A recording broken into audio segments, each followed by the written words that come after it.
Hindi na nakatiis si Vice President Sara Duterte at tuluyan ng binulgar sa publiko ang umano'y pang-aapi at pangliligalig na ginagawa umano sa kanya ng mag-asawang Pangulong Kuting Jr. at First Lady Liz Satanas kasama si House Speaker Martin Tambalusulos. Sa kanyang ilabas na pahayag, inilahad ni VP Sara ang ilang insidente ng pambabastos at paninira sa umano'y bahagi ng sistematikong pagtatangka na sirain ang kanyang reputasyon at pigilan ng kanyang mga programa para sa edukasyon at kapayapaan. Ayon kay VP Sara, matagal na siyang nagtitimpi ngunit napuno na siya sa harap ng mga patuloy na paninindak, pagbawas ng pondo at panggigipit mula mismo sa mga taong dapat sanay kaalyado niya sa pamahalaan. Alin niya, hindi na ito simpleng hindi pagkakaunawaan sa politika kundi tahasang pagyurak sa mga kanyang dignidad at tungkulin bilang halal na opisyal ng bayan. Barin din niyang sinabi na hindi siya uurong sa laban at patuloy siyang magsisilbi sa taong bayan sa kabila ng mga pagsubok. Samantala, bumuhos naman ang simpatya mula sa publiko at iba't ibang sektor na naniniwala sa integridad at tapang ni VP Sara. Sa social media, nagtrending ang mga hashtag na hashtag Stand with VP Sara at Laban Sara bilang pagpapakita ng suporta sa kanyang paglalantad ng katotohanan. Umaasa ang taong bayan na ang pagputok ng isyong ito ay magdudulot ng masusing imbestigasyon at pagbubunyag pa ng mga katiwalian at abuso sa loob ng gobyerno.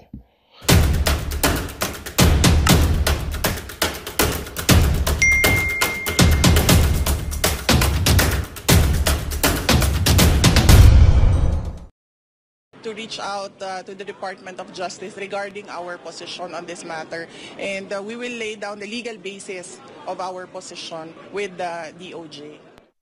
Sa tanong na kung bakit tila biglang nagbago ang posisyon ni Pangulong Marcos ukol sa ICC, ito ang naging sagot ni Vice President Duterte. I cannot speak for the President. You need to ask the President on this matter. Matatandaang sinabi noon ni Pangulong Marcos na anumang investigasyon na gagawin ng ICC ay isang panghihimasok sa mga panloob na usapin at isang banta sa ating soberanya. Sinabi rin ng Pangulo noon na hindi makikipagtulungan ang Pilipinas sa ICC sa anumang paraan. Magandang umaga mga kaibigan. Higop muna tayo ng dark chocolate. So, napakasarap po ito, napakasustansya. Mga kapwa ko senior citizens, dito lang kayo mag-contact. We need dark chocolate para humaba ang buhay. Okay. So, narinig po natin ang stand ng ating Vice Pangulo. It runs contrary sa posisyon ng presidente ngayon na pinag-aaralan na. Abogada ang ating Vice Pangulo, ang ating presidente. Ano bang natapos? Economics ata. Economics. So, ang very clear na paninindigan ng Vice Pangulo, alam natin, ipaglalaban niya not because of his of her father, dahil ang nakataya dito si PRRD. But ang ipinaglalaban ng Vice Pangulo kung ano ang legal. Kasi umalis na tayo sa ICC. Tinanggap na ng ICC ang ating withdrawal 2019 pa. Tapos ang dami ng salita itong Pangulo. Hindi pa siya presidente nun. 2018, in-interview na siya ni Maharlika. Ang sarap pakinggan yung katagang binitawan ni Mr. BBM noong 2018. Hindi na tayo koloni ng mga banyaga. May kasarinlan na tayo, may soberenya na tayo. Huwag nila tayong papakialaman. Mr. President, sana marinig mo yung boses mo nung in-interview ka ni Maharlika. Kahit nung last year na kampanya, very clear yung foreign policy statements nyo na never will you allow ICC to enter. Nung nanalo kayo, ganon din. Napakagandang pakinggan bakit biglang nagbago ang ihip ng hangin. Yon ang malaking tanong. Bakit nagbago ang ihip ng hangin? So, dito nyo makikita anong klaseng presidente itong meron tayo. The greatest regret in my life sa politika, hindi sa buhay na personal. Sa political decision ko is dito. Ang pinakamalaking pagkakamali ko itong pagsuporta at pagboto sa presidenteng ito. Buti na lang kahit sino. Lenny, Lacson, Isko. Pacquiao na lang. Pagtiyagaan ko na lang si Manny Pacquiao kaysa itong presidenteng ito na walang balls. Walang paninindigan. I'm sorry, ito. Assessment ko lang ito, ha. Darating ang panahon. Mag-a-announce itong presidenteng ito na babalik na tayo sa ICC. Yan. I hope I am wrong. Okay? I hope I am wrong. Kaya lang, pagdating ng panahon yan, huwag na tayong magtaka dahil walang balls. Mabuti pa itong ating vice presidente kung anong sinabi. Sabi niya, ayoko ng confidential funds. Yan talaga. Ito ang gusto ko. Klaro, hindi pa bago-bago. Pag ganito ang leader natin, wala na. Pupulutin tayo sa kangkungan. Kaya lang, nandiyan naman siya. I don't know. What will happen to our country with a leader, with a president like this? So, nakakadismaya. But don't worry. God is in control. Tayong mga DDS nagmamahal kay PRRD. Mag-ready tayo dahil dangerous times ahead. Dahil sa political ambition nitong Marcos Romualdez Araneta clan. Maghanda po tayo dahil hindi na natin papayagan. Never, Marcos, hindi na natin sila papahawakin sa poder sa gobyerno. So, pakinggan natin itong buong pahayag ni BP Inday Sara sa DZAR o SMNI na balita. Nirerespeto ni Vice President Sara Duterte ang posisyon ni Pangulong Bongbong Marcos na pag-aralan ang pag-anib muli ng Pilipinas sa International Criminal Court. Pero paninindigan ni Vice President Duterte ang kanyang posisyon laban sa panghihimasok ng ICC. Alamin natin sa report ni Jason Rubrico live. Jason, magandang gabi.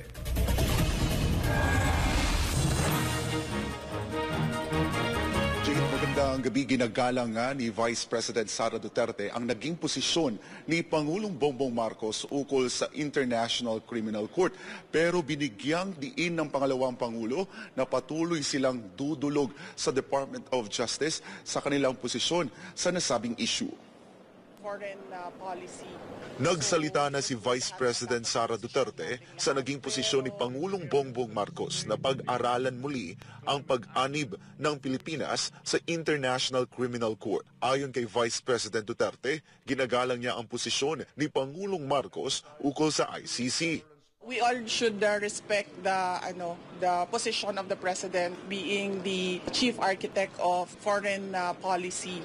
So yun po lahat na dapat na posisyon nating lahat.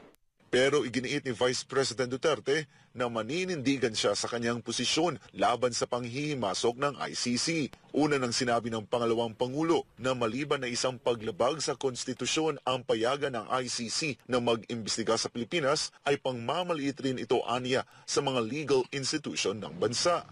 We will continue to reach out to the Department of Justice regarding our position on this matter, and we will lay down the legal basis of our position with the DOJ. Sa tanong na kung bakit tila biglang nagbago ang posisyon ni Pangulong Marcos ukol sa ICC, ito ang naging sagot ni Vice President Duterte. I cannot speak for the President. You need to ask the President on this matter. Matatanda ang sinabi noon ni Pangulong Marcos na anumang investigasyon na gagawin ng ICC ay isang panghihimasok sa mga panloob na usapin at isang banta sa ating soberanya. Sinabi rin ng Pangulo noon na hindi makikipagtulungan ang Pilipinas sa ICC sa anumang paraan. Samantala, patuloy namang pinaigting ng Department of Education ang kanilang hakbang laban sa pang-aabuso sa mga estudyante. Sa culminating program ng National Children's Month, ibinahagi ni Vice President Duterte na nakatanggap sila ng higit 1,700 sumbong ng pang-aabuso sa mga estudyante mula nang inilunsad ang Telesafe Contact Center Helpline. Pinakamaraming sumbong ay verbal abuse sa mga estudyante na sinundan ng sexual abuse at cyberbullying. Meron tayong mechanism sa loob ng Department of Education, sa loob ng Learners' Rights and Protection Office na ibinababa natin doon sa school level for resolution yung reklamo ng mga bata. Pinaalalahanan naman ng pangalawang Pangulo ang mga guro at non-teaching staff ng DepEd na hindi lamang nagtatapos ang kanilang responsibilidad sa pagbibigay ng dekalidad na edukasyon. Tayo po yung nangunguna both teaching and non-teaching personnel sa child rights and protection. And meron talaga tayong polisiya sa child rights and protection. Kaya dapat isa-isip yon ng ating mga teaching and non-teaching personnel na dapat there is a healthy, safe space dyan sa loob ng eskwelahan para sa mga bata. Jade, samantala, sinabi naman ni Vice President Sara Duterte na mas palalakasin pa nila ang kanilang partnership sa Philippine National Police para matiyak ang kaligtasan ng mga guro, paaralan at ng mga estudyante mula sa kriminalidad at sa iligal na droga. Gayon din sa Armed Forces of the Philippines laban sa illegal recruitment ng komunistang teroristang grupo. Hulugan na ba ito na pwede nang usigin ng ICC yung war on drugs ni PRRD? Okay. Mayroong good news. Okay. Kasi personally ako medyo worried ako kay Tatay Digong. Dahil nakakabahala ang pabago-bagong posisyon ng ating presidente. Sabi niya pag-aaralan yung posibleng pagbalik ng ating bansa magpasakop sa ICC. So, ako ang pumasok agad sa isipan ko is wala na. Talagang uusigin na ng ICC si PRRD pag pumayag ang gobyerno na babalik tayo sa ICC. Okay, mabuti na lang. At meron tayong mga magagaling na abogado. Isa na dyan si Attorney Harry Roque. Meron siyang vlog na napanood ko. And by the way, salamat sa aking researcher si Eudora. Dito ko naintindihan ang ICC. Si Attorney Roque po is a well-known human rights lawyer internationally. Siya lang po ang nag-iisang Pilipinong abogado na nakasama sa listahan ng ICC na qualified na maging legal counsel. Ibig sabihin, kung may trial ang ICC, pwede maging abogado ng sino mang nasasakdal itong si Attorney Roque, the only Filipino. Okay? So, grabe. Matindi ang record nitong ating Attorney Roque pala. So, alam niya ang sinasabi niya, kabisado niya ang Rome Statute, yung rules ng ICC.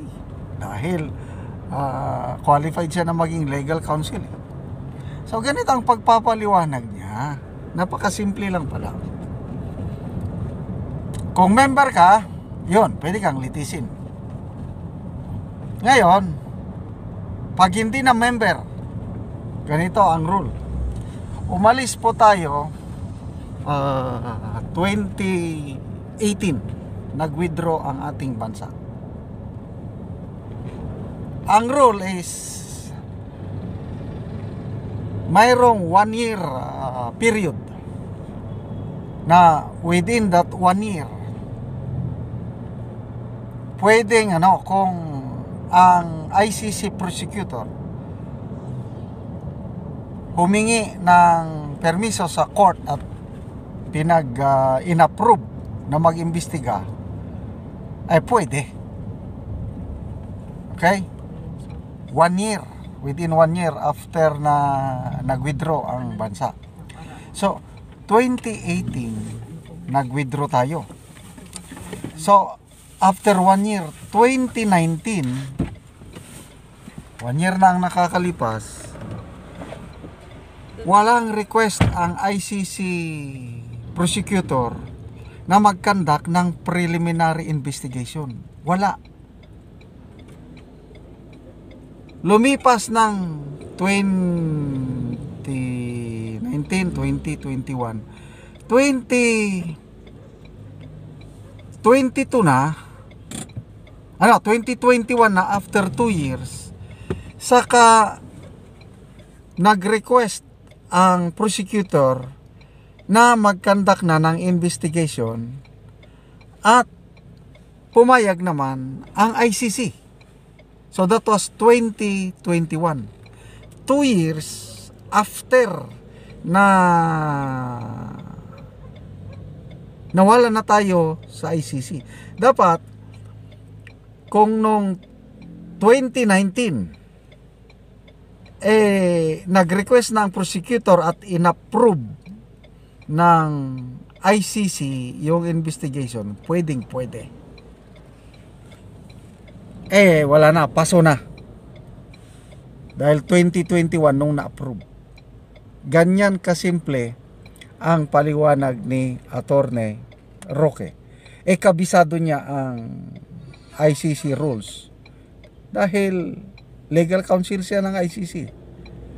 So, ngayon, ako, kalmado na ako. Okay? Abogado rin si Tatay Digong. Alam din niya yan. Kalmado na ako. Kaya, mga kapwa ko DDS, wag na po tayong mabahala.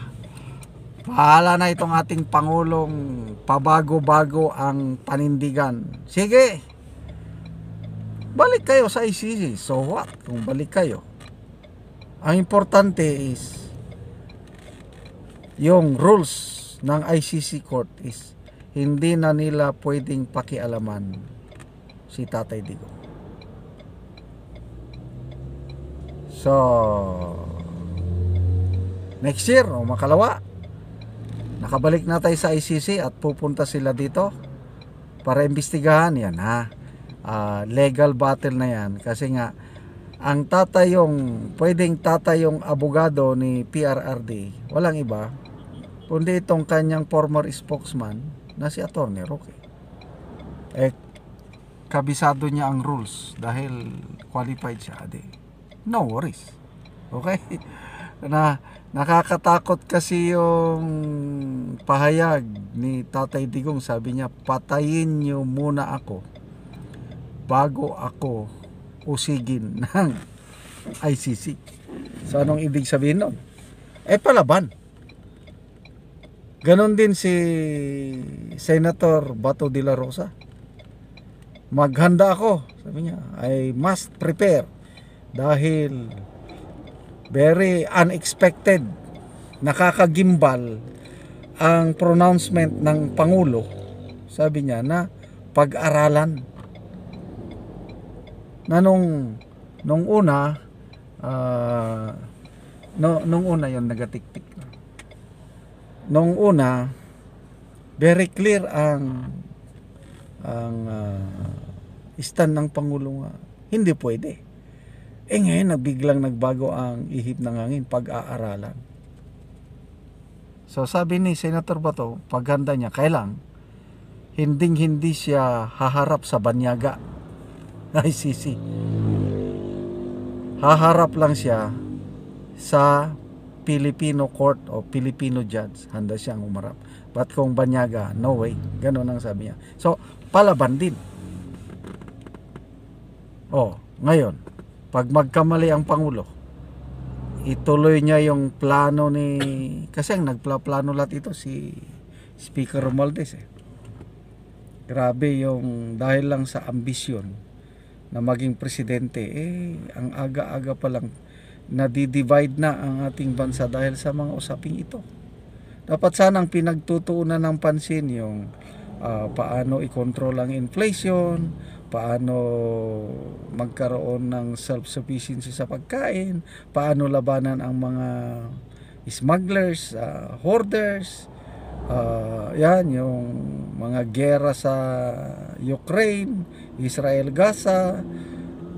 Yun sana ang pinag-uusapan ngayon. Hindi. Napupolitika tayo dahil sa sobrang ambisyon nitong ating mga politiko. So, kawawa ang taong bayan. But, again, ulitin ko wag na po tayong mabahala. Dahil, nandyan si Atty. Roque, napakalinaw yung kanyang paliwanag na wala nang sakop o wala nang magawa ang ICC sa pag-imbestiga sa war on drugs ni PRRD kahit babalik pa tayo sa ICC. So, ang mga kongresista, sige, mag-file pa kayo ng dagdag resolusyon. Kahit 10, 50 pa yan nga resolusyon. Go ahead. At ang Atty. Roque, nandyan, legal counsel. Ang DDS naman, nakaparehas ko, handa kaming suportahan ang aming minamahal nga Tatay Digong. Kasama na rin si Senator General Bato de la Rosa. Mabuhay po kayo. Magandang balita ang hatid namin sa inyo ngayong araw. Sa pagtatapos ng aming balitaan, nagbigay kami ng mga mahalagang impormasyon. Maraming salamat sa pagtutok at pagsuporta sa aming programa. Huwag kalimutang manatili sa mga susunod na araw para sa mga bagong balita at mga kwento na dapat nating abangan. Mula sa Boses ng Masa, magandang araw, Pilipinas!